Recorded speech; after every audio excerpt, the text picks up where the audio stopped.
Cette vidéo a pour but de savoir calculer le taux d'évolution global de plusieurs évolutions successives de taux différents.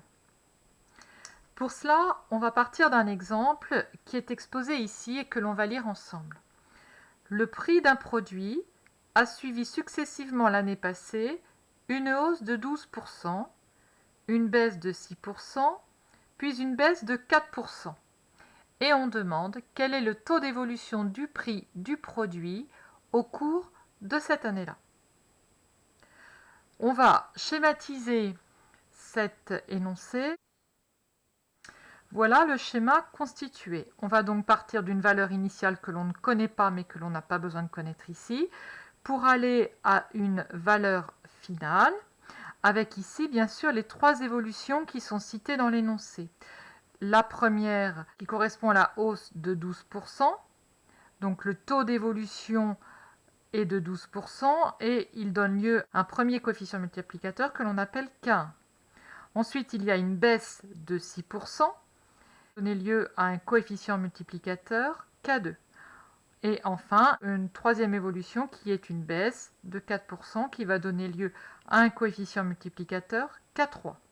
On rappelle que coefficient multiplicateur et taux d'évolution sont liés par la relation K égale 1 plus T, c'est-à-dire coefficient multiplicateur égale 1 plus le taux d'évolution relatif. Enfin, on précise que pour passer de la valeur initiale à la valeur finale, on multiplie la valeur initiale par le coefficient multiplicateur que j'ai appelé ici K pour obtenir donc la valeur finale. Il va donc s'agir dans un premier temps de déterminer les coefficients multiplicateurs K1, K2 et K3 de façon à pouvoir calculer le coefficient multiplicateur global K. Car on se souvient que le coefficient multiplicateur global est le produit des coefficients multiplicateurs relatifs à chacune des évolutions successives. On va donc commencer par calculer K1. K1 égale 1 plus T1. K1, 1 plus T1.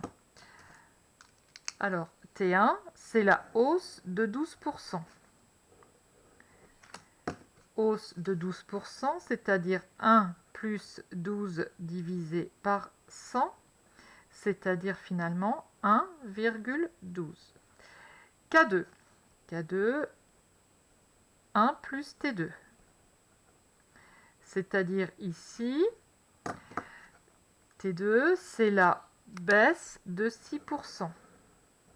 Baisse de 6%, on va donc avoir 1 plus moins 6 divisé par 100, c'est-à-dire 0,94.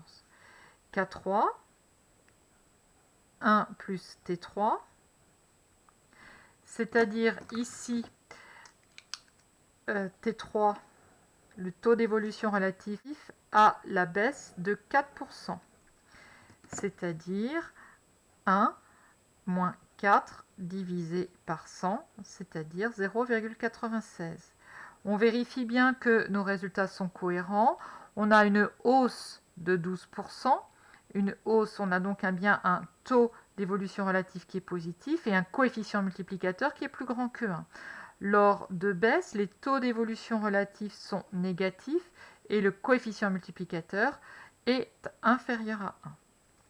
On en déduit que notre coefficient multiplicateur global K, qui est donc le produit de K1 par K2 par K3, est donc 1,12 multiplié par 0,94 multiplié par 0,96. Et à l'aide de la calculatrice, on obtient le résultat suivant. Alors, K à peu près égal à 1,0 à 10 moins 4 près.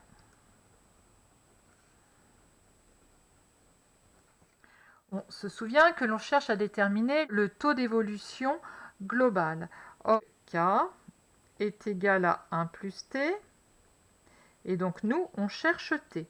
T est donc égal à K moins 1, c'est-à-dire ici à peu près 1,0107 moins 1, c'est-à-dire à peu près égal ici à 0,107, c'est-à-dire